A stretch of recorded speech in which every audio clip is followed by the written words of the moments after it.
নামটা এখন মুখে মুখে। সান্ডার তেল এক ধরনের চুপি চুপি জনপ্রিয়তা, যার কথা জোরে বলা যায় না, কিন্তু চাহিদার কমতি নেই। দোকানে গেলে লোকজন কাঁধে কাঁধ লাগিয়ে ফিস করে চায় এই তেল। আবার অনলাইনে বিজ্ঞাপন দেখে চোখ আটকে যায়। পুরুষত্ব ফিরে পেতে আজই শুরু করুন ব্যবহার।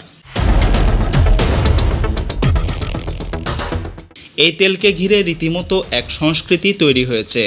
গায়ের উপর কয়েক ফোঁটা ঘষলেই নাকি পারে যৌন শক্তি, স্থায়িত্ব ও আত্মবিশ্বাস। এমন এক প্রতিশ্রুতি যা শুনলে বহু পুরুষ নিজের অজান্তেই বিশ্বাস করতে শুরু করে। সমস্যা যদি মনের হয়, সমাধান কেন হবে না তেলে? কিন্তু এই বিশ্বাসটা আসলে কোথা থেকে আসে? সমস্যা একটাই, আমাদের সমাজে যৌনতা নিয়ে খোলামেলা কথা বলার অভাব। ফলস্বরূপ আতঙ্ক আর সংকোচের ফাঁদে পড়ে মানুষ খুঁজে ফেলে শর্টকাট সমাধান। সান্ডার তেল তখন হয়ে ওঠে এক ধরনের মানসিক অবলম্বন। কেউ বিশ্বাস করে, কেউ ভেঙে, কিন্তু প্রত্যেকে চায় একটা সহজ উপায়। এই তেলের গায়ে লেখা থাকে আয়ুর্বেদিক উপাদান, শিলাজিত, অশ্বগন্ধা, বীজ প্রভৃতি। এগুলো সত্যি প্রাচীন ভেষজ, যেগুলো কিছু গুণাগুণ রয়েছে, তবে সেটা নির্ভর করে মাত্রা, প্রয়োগ আর ব্যক্তিগত শারীরিক অবস্থার উপর।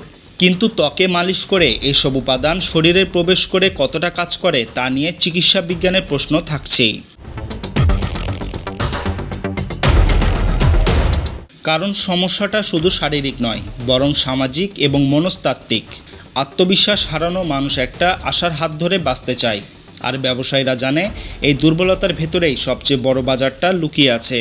সান্ডার তেল তাই শুধুই এক বোতল তেল নয়, এটা এক সমাজের নিঃশব্দ ভয়, চাপা ইচ্ছা আর গোপন আশার প্রতিচ্ছবি।